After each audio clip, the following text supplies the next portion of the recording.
Election যাতে free এবং fair, মানে নাম কাও আসতে নয়, অনেক শুনেছি ফ্রি এবং ফেয়ার নির্বাচন, নির্ভয়ে আপনারা ভোট দিতে যান, এই বিভিন্ন বিজ্ঞাপন বহুবার আমরা শুনেছি, ভয়ে ভীত হয়ে আপনারা থাকবেন না, এটা এবার বন্ধ করতে হবে। এবং আরেকটা জিনিস যেটা, সেটা উগ্রভাবে বিরোধিতা হচ্ছে, এই যে কেন্দ্রীয় বাহিনী, এত কেন্দ্রীয় বাহিনী আসছে, এত কেন্দ্রীয় বাহিনী আসছে। দিল্লির আমার এক সাংবাদিক বন্ধু বলল, ময়ূকদা 400 কোম্পানি কেন্দ্রীয় বাহিনী আসছে, এবার তো তৃণমূল কংগ্রেসের হারমাত বাহিনী ঠান্ডা হয়ে গেল। আমি বললাম এতে সবচেয়ে বেশি লাভ বোধহয় তৃণমূল কংগ্রেসের হবে।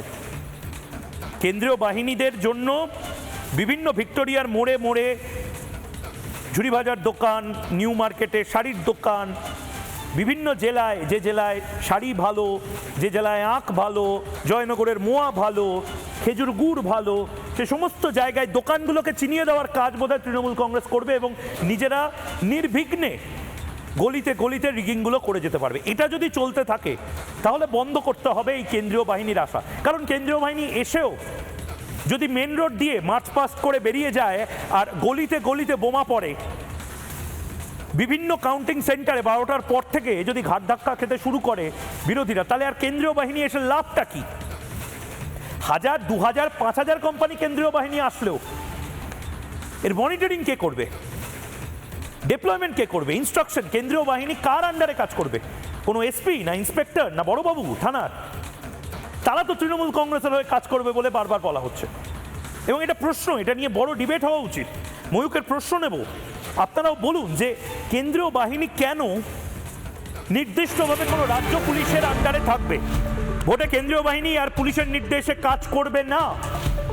যদি এই প্রশ্নটা বড়ভাবে উত্তর পাওয়া যায়, অনেক কিছুর উত্তর পাওয়া যাবে। ভোটে কেন্দ্রীয় বাহিনী আর পুলিশের নির্দেশে কাজ করবে না,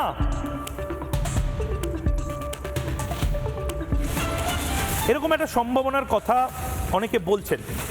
এবার কেন্দ্রীয় বাহিনীর যে নোডাল অফিসার, আইজি র্যাঙ্কের যে অফিসাররা আসছেন, তারাই নাকি এবার এই ইনস্ট্রাকশনগুলো বা কোথায় কে যাবে সেটা দিতে পারেন। সেটা দিলে মঙ্গল।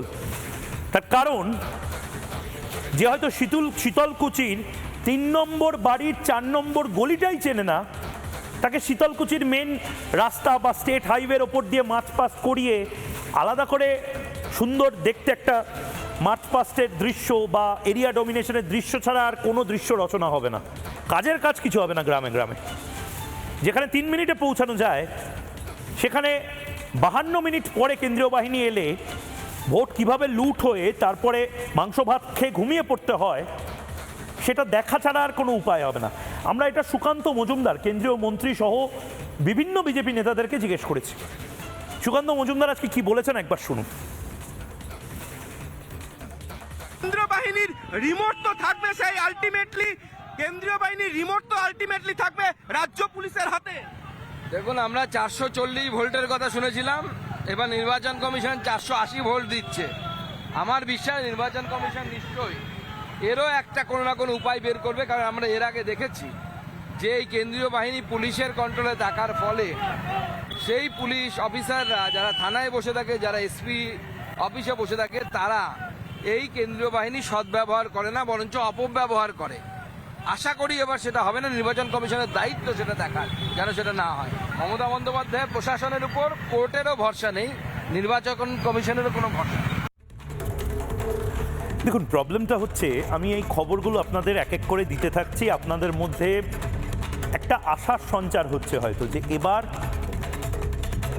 এই প্রাতিষ্ঠানিক দুর্নীতি, এই দুধেল গাই তোষণ, এই বাংলাদেশিদেরকে জামাই আদর করে নিয়ে আসা, এগুলো হয়তো শেষ হবে। আমি আজ সিরিয়াসলি আপনাদের একটা কথা বলছি, আপনারা শেষ 3টে ব্রেকিং নিউজ এবং যে সম্ভাবনাগুলোর কথা ভাবছেন সেগুলোতে এক বালতি জল ঢেলে দিন। কারণ যদি কেন্দ্রীয় বাহিনী ঠিক করে কাজও করে, যদি কাউন্টিং কেন্দ্রীয় স্তরেও হয়, এসআইআরে যদি 1 কোটি বাংলাদেশির নামও বেরিয়ে যায়, তারপরেও আমি বলছি গোয়েন্দাদের মাথায় একটা সবচেয়ে বড় টেনশন থেকে যাবে, পশ্চিমবঙ্গকে কি ধরে রাখা যাবে? আমি কেন এই কথাটা বলছি? নানা ধরনের কন্টেন্ট দেখার জন্য লাইক করুন, শেয়ার করুন আমাদের ফেসবুক পেজ, সাবস্ক্রাইব করুন আমাদের ইউটিউব চ্যানেল। পাশাপাশি অন্যান্য ব্রেকিং নিউজের জন্য অবশ্যই চোখ রাখুন রিপাবলিক বাংলায়।